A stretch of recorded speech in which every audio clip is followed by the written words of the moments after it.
The new now is here. You need an out-of-the-box user-friendly platform that will help you transition smoothly to the new normal. You need vSmart School. vSmart School is a one-stop teaching and learning online platform perfect for hybrid learning. This two-in-one system caters to your distance learning and classroom management needs. vSmart School supports self-paced, teacher-paced, asynchronous and synchronous formal education online. In vSmart School, students will attend daily online classes and access Vibal's DepEd-aligned digital curriculum from preschool to senior high school.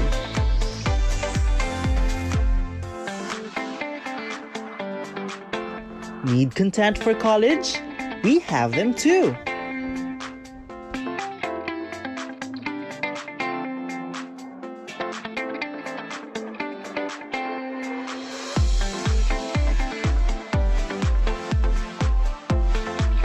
With the guidance of parents and teachers, students will follow DepEd's recommended day-to-day lesson calendar for an entire school year. Teachers using vSmart School can also create lessons, schedule classes, and monitor their students' progress. Most importantly, teachers can also live stream or securely conduct online classes through the platform's webinar feature. Looking for a perfect classroom management partner? vSmart School has got you covered as it boasts of an out-of-the-box learning management platform. It provides a library of gamified and interactive materials,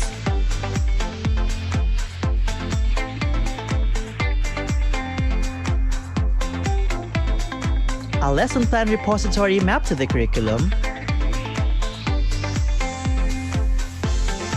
assessment tools,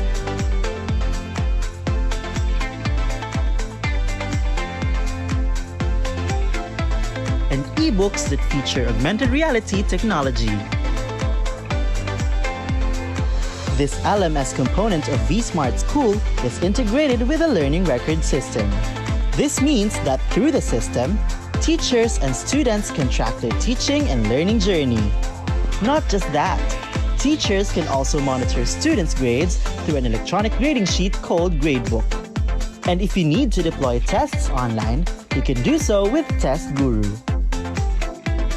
where you can enjoy thousands of free test questions ready for deployment through the Vibal Test Bank.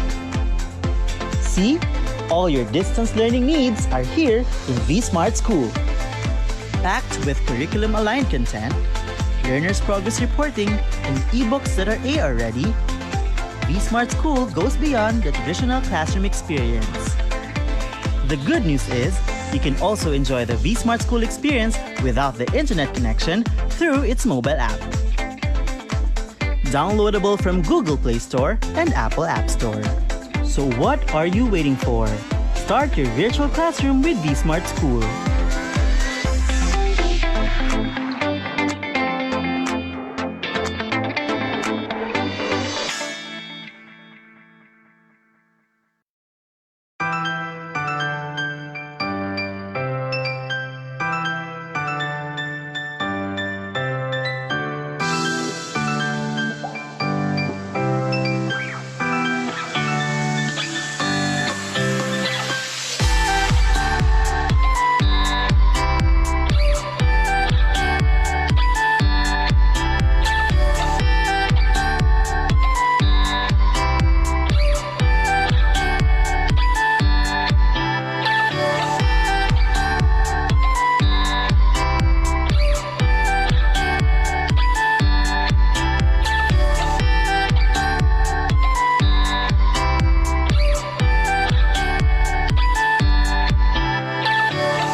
Good day, everyone. Welcome to our Facebook Live learning session. For the discussion today, the topic will be on creating competent environment through distance learning mechanism. Before we begin, kindly take note of the following reminders. Make sure you are registered to the webinar to have your e-certificate of participation. You may visit certificate.vivalgroup.com to generate your proof of attendance. Place your question in the comment box allotted during the session, and they will be addressed by a speaker later on. Share the video using hashtag LearnAs1PH as our official hashtag to our Vibal webinars. Experience learning, Kabibal. And now to proceed with our webinar this morning, it is my pleasure to introduce to you our speaker for today. Ms. Arlene Tominas Carlos is a graduate of Bachelor of Science in Nursing. She earned her Master of Arts in Nursing in 2009, major in Nursing Administration and Management. She is a former chief nurse of Pampanga Premier Medical Center. She completed her academic requirement in PhD in Nursing Education in Holy Angel University, Angeles City. Now, she's a senior high school master teacher, one in Sukat National High School, Apalit, Pampanga for Department of Education School Divisions of Pampanga. She was a People's Choice Global Awards in 2018 awardee and conferred by the World Christian Fellowship Ministry jointly with the University of Oklahoma an honorary doctoral degree in humanities for her transformational leadership, which she aims to inspire students on value of education and public service, creating a vision to provide a change and inspiration to the learners. She initiated the first senior high school research colloquium, the first school to conduct this kind of event in school divisions of Pampanga Cluster 6, for the purpose of exhibiting their students' own research studies to expose them in a different venue where they can feel, observe, and see the difference in order to overcome their fear in presenting research. She has also her advocacy to give school supplies to senior high school students and pupils of Sukad National High School and Sukad Elementary School in Apalit, Pampanga. Ladies and gentlemen, please welcome Miss Arlene Tumines Carlos.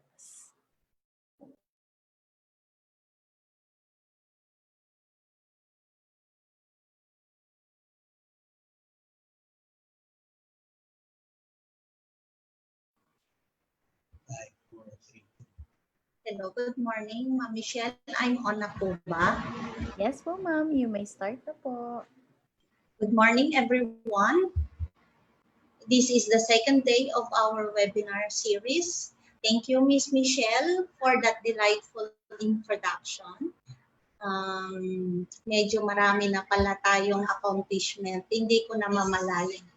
Anyway, please allow me to have a short greetings before I will start my topic.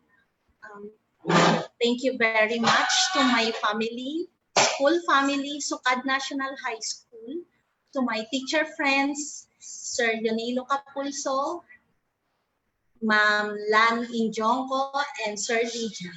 This series would not be possible without your help and support. Okay, so to start with, my topic today is creating competent environment through distance learning mechanism. The magic word here is competent environment. If we say competent learning environment, good environment, better environment, the best learning environment that we have, so competent. Yung pinakamagandang learning environment na mapoprovide natin sa ating tahanan, hindi pwede sa school kasi wala po tayong face-to-face ngayong school year. So another magic word here is the distance learning. If we say distance learning, we have the online learning, modular learning, TV and radio-based instruction, and the last one, tama po si teacher, blended learning. Okay. So bago po tayo mag-umpisa ng ating school year or mag-opening ng ating klase, meron po tayong ginagawa sa school na Brigada Eskwela Tama pa din si teacher. Sumasagot si teacher, maski hindi ko naririnig eh. So, magdadala si teacher ng basahan, walis tambo, walis tingting, sunrocks, pintura, barnes, lahat-lahat ng klase ng panlinis ay dadalhin ni teacher para malinisan ang ating school ground. And that includes also our stakeholders, external stakeholders para tumulong sa atin sa ating back to school Brigada Eskwela. So si teacher, we repaint the classroom kung kailangan varnish natin yung ating mga upuan. Another one is kung naaalala nyo pa po, meron tayong isang guro na nagtahi ng seat cover para sa mga chairs ng kanyang mga learners or pupils. Ito ay napakagandang trabaho o nagawa ni teacher na magandang halimbawa na kailangan nating tularan. So, the outline of our topic for today, defining competent environment in the new normal setup. Another one is imparting important consideration in creating a good, excellent learning environment through distance learning. And the last one is showing the best way in creating an excellent environment in distance learning. Papakita natin kung paano ba natin i-set up ang ating study area para mas conducive po sa learning ng isang bata. Okay. So competent environment in distance learning offers a safe platforms for learners. Typically, social, physical, psychological, or cultural factors involved in a learning environment deeply affect the learner's learning capabilities.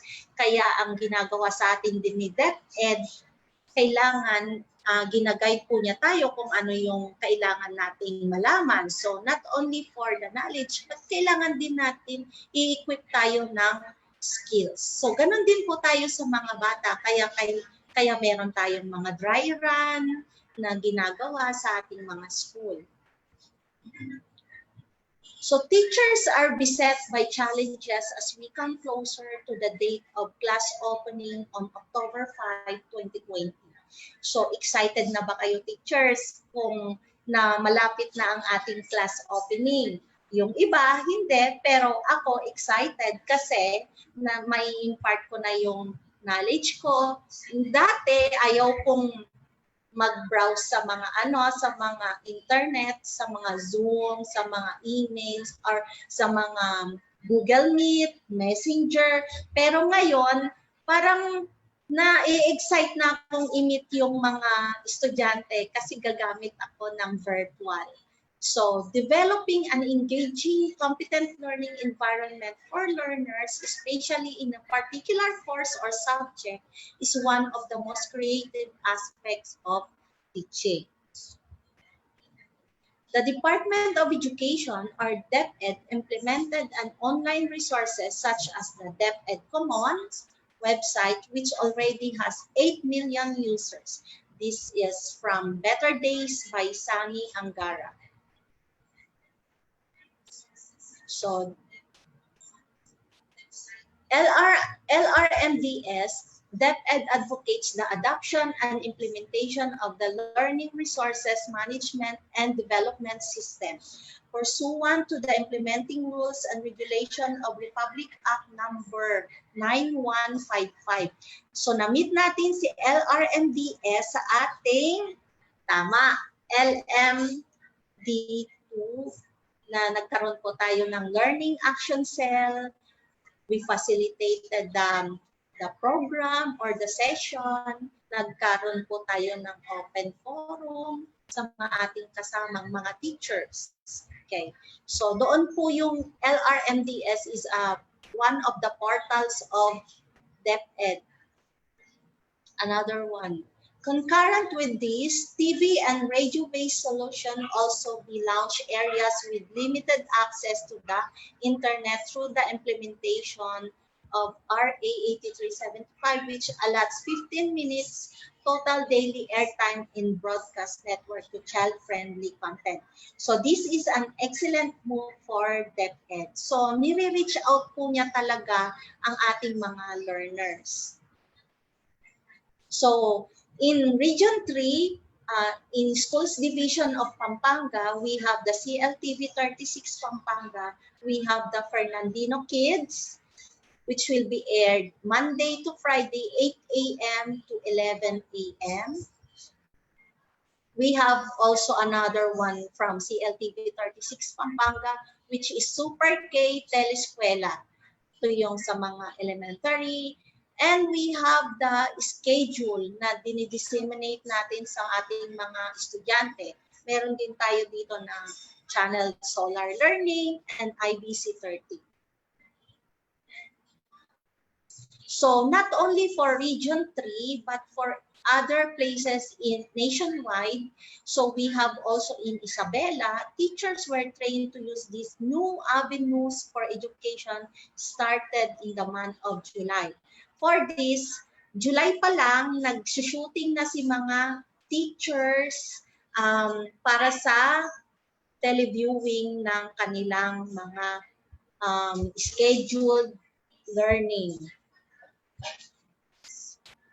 So, we have also Telescuela in Pangasinan, in San Fernando, Pampanga.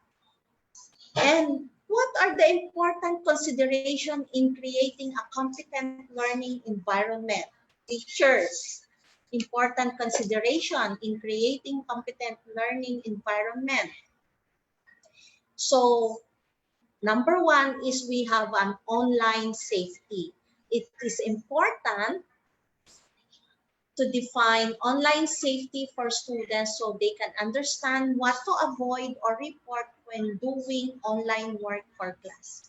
This knowledge gives students what they need to build responsible online behaviors for the future. This is also show them how to behave responsibly and cautiously online, which will help them stay safe on the internet even when they are not doing the classwork. So kailangan meron tayong safety devices para na naka-incorporate doon sa mga gadgets ng ating mga learners. Another one. So I will give you safety rules and what not to do online. No? Keep personal information professional and limited. You should not hand purely personal information out to strangers individually. Don't hand it out to millions of people online. Okay, kailangan natin yan para ang ating information ay very limited lang sa ating mga, for example, sa Facebook account natin. Another one, keep your privacy settings on. Hackers love to know more about you. So major websites like Facebook also have privacy enhancing setting available. Ito yung mga nakikita natin sa messenger natin, biglang nagpa-pop up na lang na nakikita natin. Ito yung marketing style nila para ma-sell nila yung product nila. Yes. And these settings are sometimes hard to find because companies want your personal information for its marketing value. Okay, another one. Practice safe browsing. Don't visit dangerous neighborhoods online where one careless click could expose personal data or infect your device with malware. So, kailangan natin tignan yung mga binabrowse nating mga sites. Baka mamaya may virus pala. So, magtataka tayo yung laptop natin puno na ng virus. Another one is make sure your internet connection is secure. Make sure your device is secure and do not spread your password. Baka mamaya, makikita niyo mo na lang, maraming nakatambay sa sa tapat ng bahay, yun pala nakikiconnect na sila. Di po ba? Another one is be careful what you download. Do not download apps that look suspicious or come from a site you don't trust. Kung medyo duda ka, wag mo nang i-download yung app na yon. Another one is choose a strong password. Usually, ang mga password natin, yung birthday natin, yung madaling matandaan. Kasi tayo minsan, pag nagkakaedad na, medyo makakalimutin na, mapapagalitan pa tayo ni ate pag nakalimutan na naman si password, di ba? Okay, another one is make online purchase from secure site. Ito yung paborito po nating ginagawa, di po ba? Shopee, Lazada, ayan. So, anytime you make a purchase online, you need to provide credit card or bank account information, and that is a big no, di po ba? So, be careful sa ating mga online purchase. Next. Okay, be careful who you meet online. Okay, people you meet online are not always who they claim to be. Siyempre, kung may plastic na tao, meron ding plastic sa online, sigurado ko dyan. So, online are not always who they claim to be. Indeed, they may not even be real. Okay, next. Keep your antivirus program up to date. Internet security software cannot protect against every threat, but it will detect and remove most malware. So, kung meron tayong antivirus, mas madaling matanggal ang ating mga nakuhang mga viruses sa ating mga laptops and other gadgets. Okay, number 2, strategies to encourage parental involvement in children's education. Kailangan po natin ang kooperasyon ni parent, lalo na po ngayong new normal. Kailangan marunong din si mommy o si nanay na maging teacher. For younger children who do normally have much access to internet, it is wise to advise parents about what you are trying to teach. Parents will be able to reach and monitor their children at home in a way teachers are not able to do this. So napaka-importante dito ang part ni nanay sa learning ng mga bata ngayon for the new normal.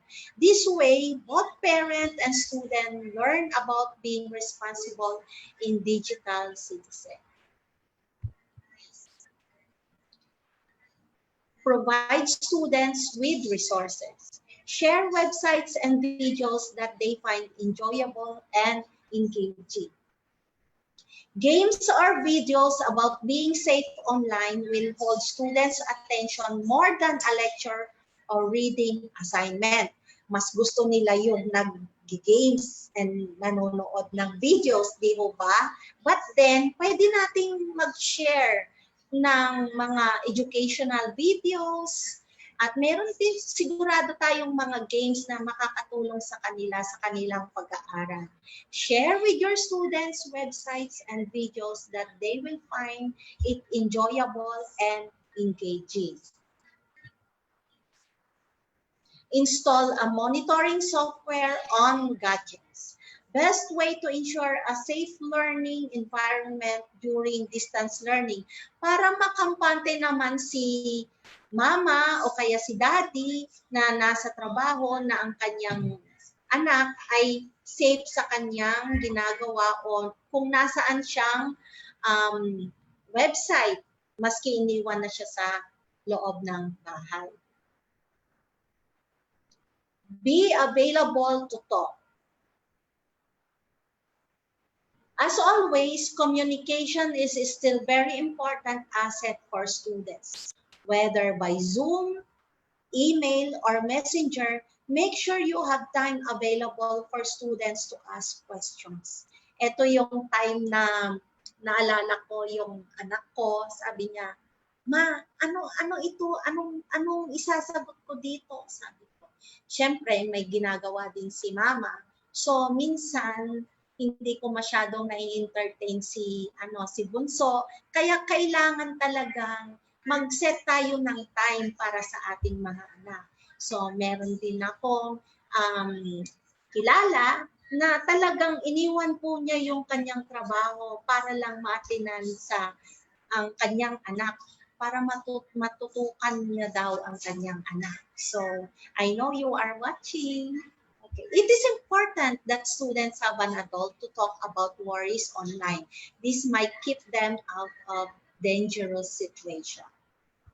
Okay.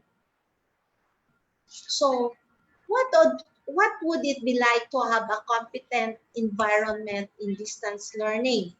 So, kailangan natin dito ng stable internet connection. So, yung mga teachers, na-appreciate ko yung mga ginagawa nila na umaakyat pa sila ng bundok or slope para lang ma-reach yung kanilang signal. So, ito ay ang mga guro sa Davao, for example. Umaakyat pa sila ng bundok at nagtayo ng tent searching for a strong internet signal. Makikita sa larawan kung gaano kadedikasyon ang mga guro para lang maiparating ang nararapat na kaalaman para sa kanilang mag-aaral. So, ito ay isang magandang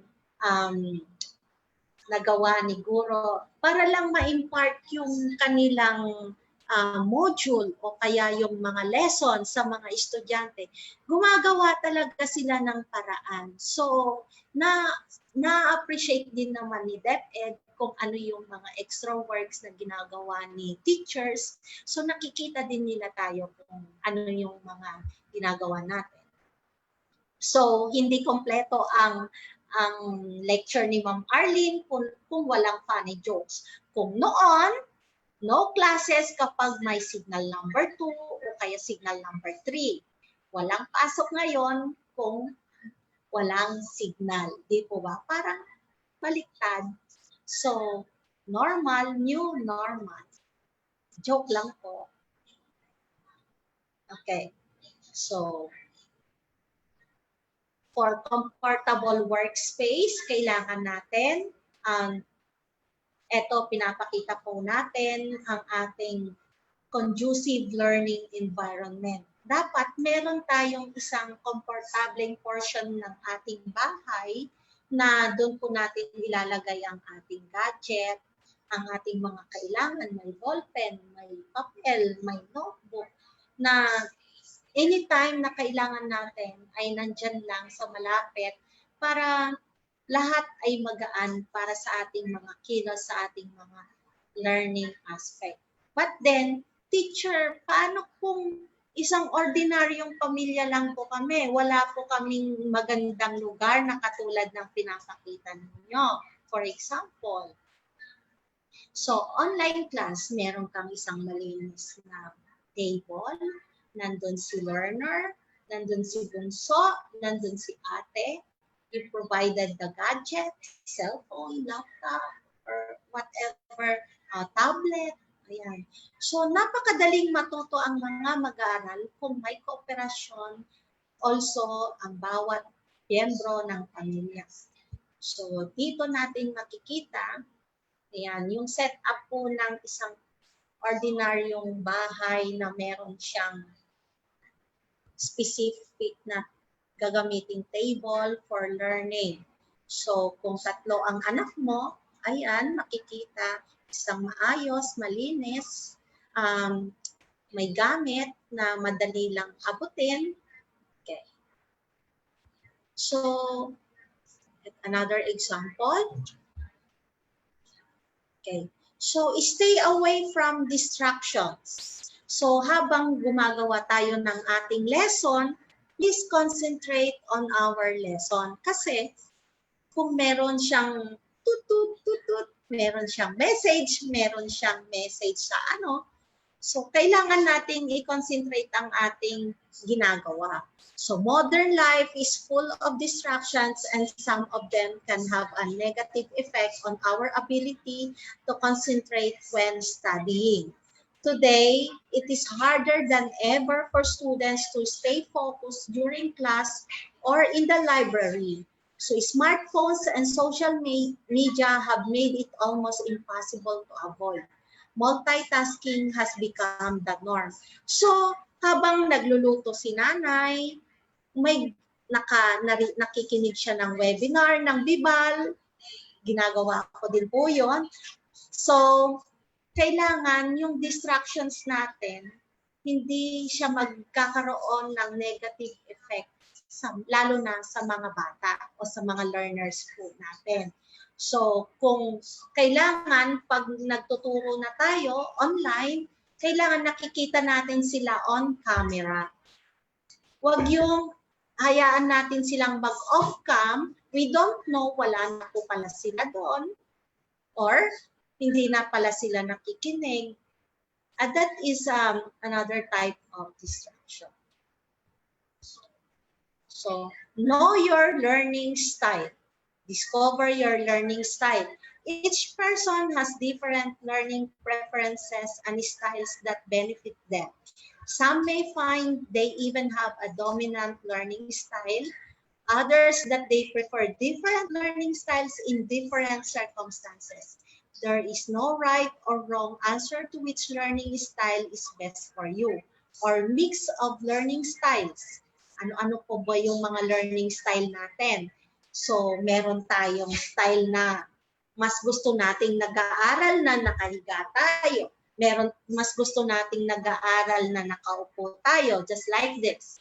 And gusto nating mag-aaral na nakadapa tayo.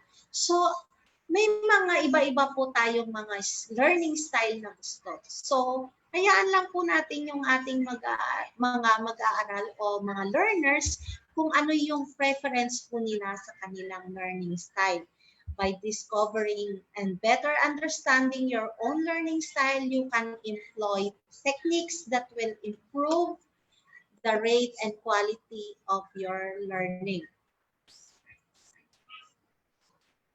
Okay, so before we end up with our napabilis po yata yung ating discussion po, no? To sum it up, so DepEd is very good that they provide some informations, lalo na po yung LDM po natin, LDM2 for teachers. Napakagandang effort po ni DepEd na bigyan po tayo ng ganun na learning. Kasi lahat po tayo ay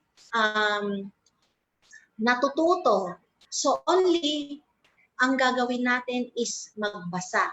Hindi po tayo matututo kung hindi po natin mababasa, di ba? So we are learning when we are, of course, reading. Ganon din po sa mga private schools. Matututo din po sila kung may mga instructions ang kanilang mga directors para sa mga learning modules po nila. So, hindi lang po mga public schools ang makikinabang po sa binibigay ni DepEd po sa atin, pati na po si private school. So, pwede rin po nilang i-adapt yung mga instructions na binibigay po nila. Only, we learn how to appreciate. Sabi nga po ng Schools Division of Pampanga, keep the fire burning. Kailangan maging enthusiasm. Mayroon po tayong enthusiasm na matuto din, not only for the learners, pero kailangan tayo din mga teachers. Okay, so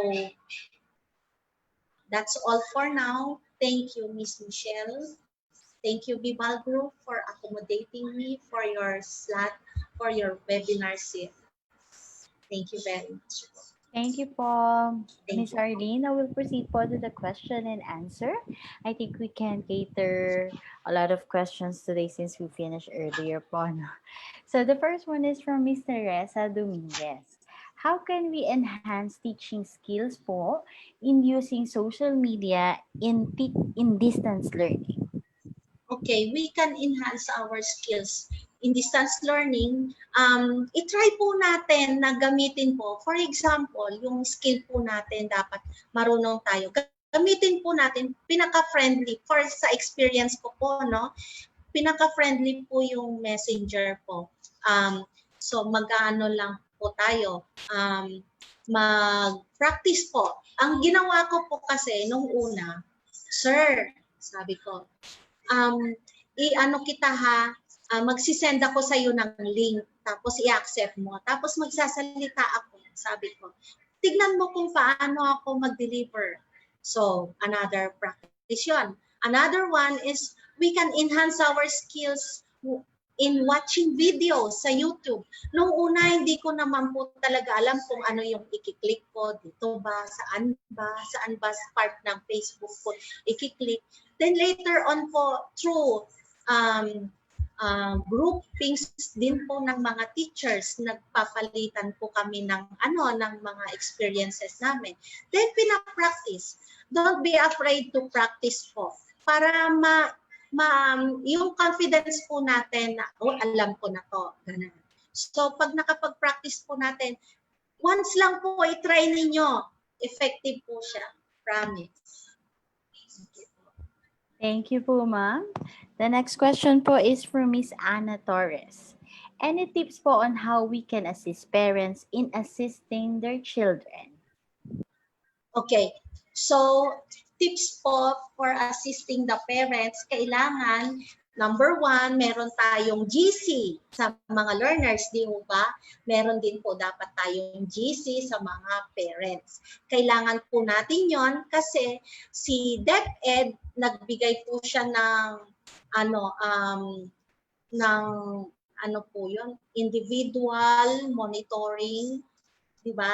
So meron tayong individual monitoring card na kailangan po na gawin po natin para maipakita po natin kay parents na ganito po ang performance ni estudyante po natin, ni kuya. So ito po yung performance po niya, hindi po siya nakakakopo sa mga nabibigay po naming activities. So, doon po pa lang, may proof na po si teacher na hindi po nami-meet ni estudyante yung kanyang performance task na ginagawa. So, another one is gather data. Okay, gather data from kung ano po yung mga data ng mga estudyante po natin, dapat malaman din po natin. And one more thing po pala, kailangan meron po tayong number na kailangan matawagan natin si parent in case na kung ano ang kalagayan ni estudyante sa kanyang learning status. Okay po. Sana po naka-impart po ako ng mga tips na makakatulong po sa mga teachers. Yes po, Ms. Michelle. Thank you po, ma'am. The next one is from Mr. Bobby Geronimo.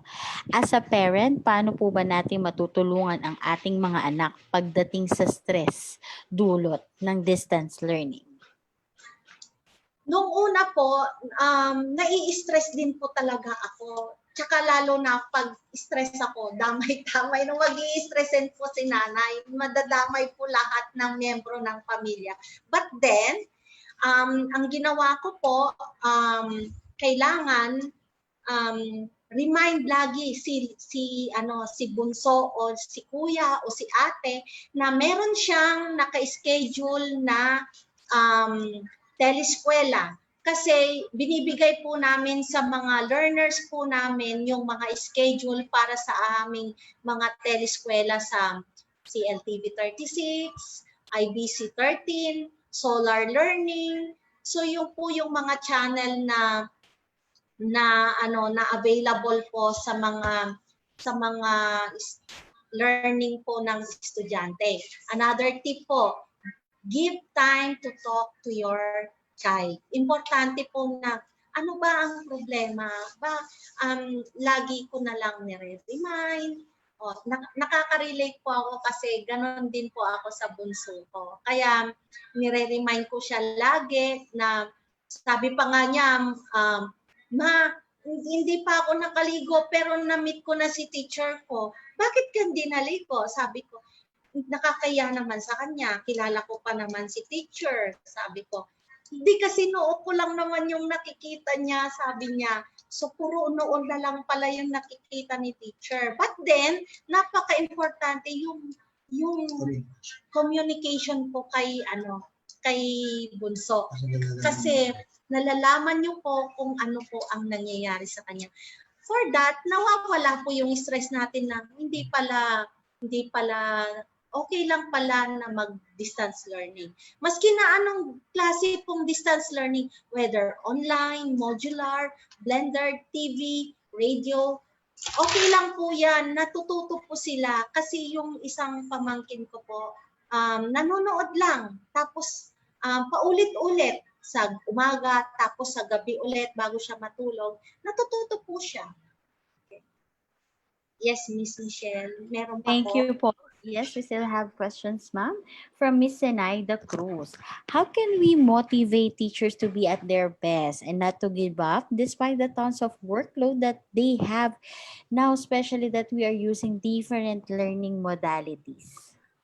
I can feel you po. Kasi kung iisipin po natin na marami po tayong workload, hindi po natin alam kung ano po yung uunahin nating gagawin. But then, kung ako po yung tatanungin ninyo, umpisahan po natin sa pinakamadaling matapos. Time scheduling.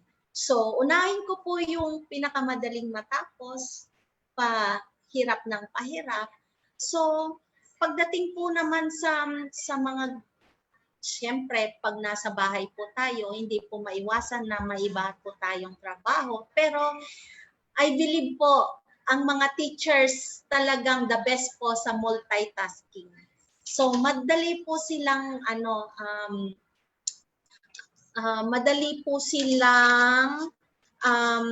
maka-adapt sa situation po ngayon. So, find time also to relax.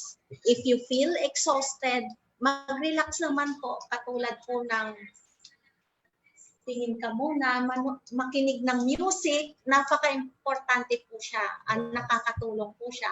And yung uso po ngayon, magtanim. Magtanim lang, maski na isang piraso lang ng gaganon mo lang. Tapos yung nakakawala po siya ng stress. Ayun po. Inhale, exhale. Ayan po, yung mga ganon na mga activity. Sana po may nakukuha po kayong magandang tips. Yes, Thank you, Miss Michelle. The next one po is from Mr. Hernan Bandelaria. Sorry. How can we promote good moral character in online to our students po? Good moral character in online teaching. Number one po dyan is set a good example. So, sa online teaching or distance learning, hindi na po magagalit si teacher dyan. Wala nang time mag-sermon sa mga estudyante. Wala nang time na isa-isahin pa para pagsabihan. Unlike before. So, kalimutan po natin si normal. Nasa new normal na po tayo. So, learn to smile. Meet your learners virtually on time. Para sila din, on time si Ma'am Arlene. Kailangan on time din tayong mag-in sa virtual learning natin. So, yun po, set a good example. Another one is, as a teacher, we can find a lot of strategies like saying thank you maski na nasa virtual lang siya para naman yung effort ni estudyante ay nandoon na ma-appreciate po tayo. Just like po yung ginagawa ni Bibal, it is a free webinar series for teachers. At nakakatulong po talaga sila sa mga teachers po natin. Yung katulad kong teachers po na una, ang tagal pala bago ko makuha yung certificate ko. Paano kaya ito? Iipunin ko pa, hanapin ni principal yung mga inatinan naming webinar. But then, nung dumating na si certificate, ang dami na, sunod-sunod na. So, hindi naman hinahayaan ni Bibal na mabulk yung mga certificates na ibibigay sa teachers. Yes.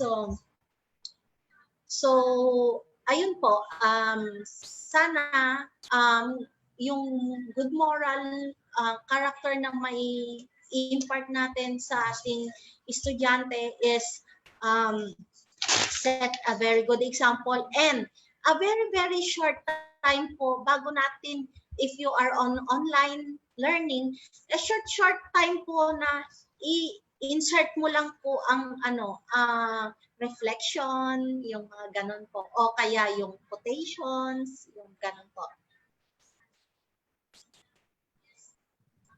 Ayun Thank you po, yes, ma'am. i-share. Next question po is from Miss Ursula Vera. May mga maire-recommend po ba kayo na sites or program na free and open to use as supplementary learning resource tulad ng mga programa na mayroon sa CLTV? Sa CLTV 36 po, meron po silang mga time na naka-schedule for elementary, high, junior high, and senior high. So meron po silang mga series na mga programs na ipapakita po sa TV na si specific grade level ay mapapanood po niya yung kanyang subject. But then, sa mga programs po sa website, meron po tayong DepEd Commons na nakakaingganyong sumagot kasi yung bunso ko, when we use the DepEd Commons, mali ka dito, bilis, sagutan mo to. Sagutan natin. Tapos si bunso sagot niya ito, ako sagot ko yung isa. Yung pala pareho kaming mali. Another ulit. Parang nakakainganyo po siya. Try nyo po, DepEd Commons. You just log in your school ID. And the LRMDS portal. Ito po yung makakatulong na malaki sa teachers kasi meron tayong mga assessment tool na nandoon na pwede po natin i-adapt and provided po ng DepEd. Ayan po. DepEd Commons, LRMDS, Bibal. Yes, Bibal. Huwag po natin kalilimutan si Bibal and po yung mga channel po natin. Sa mga iba-ibang lugar po ng Pilipinas, may mga channel po na ibibigay ni Schools Division ninyo na channel po particularly for the learners. Thank you po. Thank you, ma'am. Next question po is from Miss Jen Alejandro. Paano ho tutulungan ang mga single parents na busy sa 9 a.m. to 5 p.m. work na matulungan na matuto ang kanilang mga anak? Okay, for a busy mom, kailangan hindi po natin talaga iiwan totally mag-isa ang ating anak. Meron po talagang isang guardian na maiiwan na titignan po natin. Katulad po ng discussion po natin kanina, meron po tayong mga safety device na kailangan ipasok natin sa gadget or i-program sa gadget ng ating mga anak para ma-monitor natin kung nasaang website siya napupunta, kung ano yung mga binabrowse niyang mga website. Ayun po. Modular learning na assisting kasi wala siyang Okay. So, pwede rin po kukunin po niyang learning is the modular learning. Kasi walang specific time na allotted doon para sa online learning. Kasi kung online, meron kang time na papasukan para magkita po tayo. Dapat online, virtually. But then for modular, ibibigay nila sa iyo yung lecture or your lesson. Then meron kang time na i-assist mo si bunso or si ate or si kuya para sa kanyang lesson. And kung may time ka naman, hindi naman po lahat ng oras nasa trabaho po tayo. So meron po tayong time para po sa ating anak. So i-text po natin din si teacher. Pwede rin po natin siyang i-message para tanungin si teacher kung paano po ba gawin ito, itong lesson na to? Pwede po ba ninyo kaming i-guide sa pagsagot po ng mga tanong po dito? So anytime naman po, pwede naman pong tanungin si teacher. Isang text lang po si teacher, sasagot na po yan. Thank you po. Thank you, ma'am. We're down to last 2 questions. The next one is from Mr. Wilmer Ponciano. As a teacher, paano or ano po ang magandang gawin para mapaalalahanan ang mga parents na dapat po ay yung mga bata ang sasagot at hindi sila? Okay. Okay po. So, ang ano po natin dito is honesty. Kailangan po talaga na ma-encourage po natin si learner na sagutan po nila yung sila po ang sasagot mismo sa module po na ibibigay natin.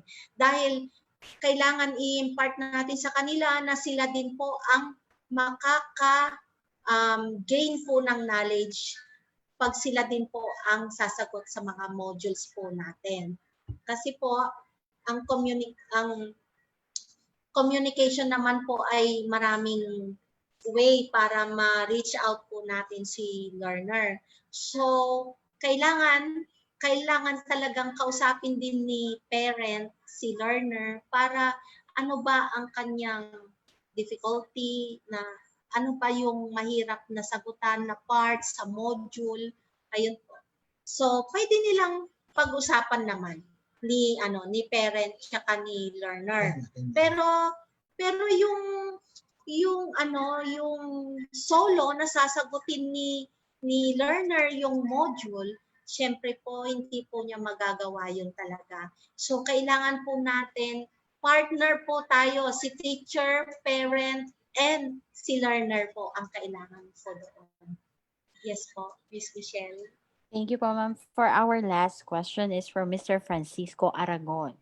In communicating po with the parents or guardians in distance learning, are we required to reply or answer them even after school hours and during weekends? Siyempre po, meron pong time. Dapat isabihin din po natin kay parent. Kasi baka mamaya tutulog ka na lang. Nandiyan gaganong pa yung cellphone mo. Yung pala may tatanungin lang si parent or may ginagawa ka din. Pero sabi nga po nila, si teacher does related work. So kailangan po natin sagutin ang mga text messages ni parent, pero doon pa lang po sa GC po natin kay parents, i-emphasize na po natin na etong oras po na ito, hanggang ganitong oras ay pwede ko pong i-accommodate yung inyong mga katanungan. So, depende din po sa teacher. May mabait at considerate na teacher, pero as much as possible, meron po tayong time frame. Wala naman pong masama doon. Yes po, Miss Michelle. Thank you so much, ma'am. That's all the questions that we have for now. Any last reminders to our viewers for today po?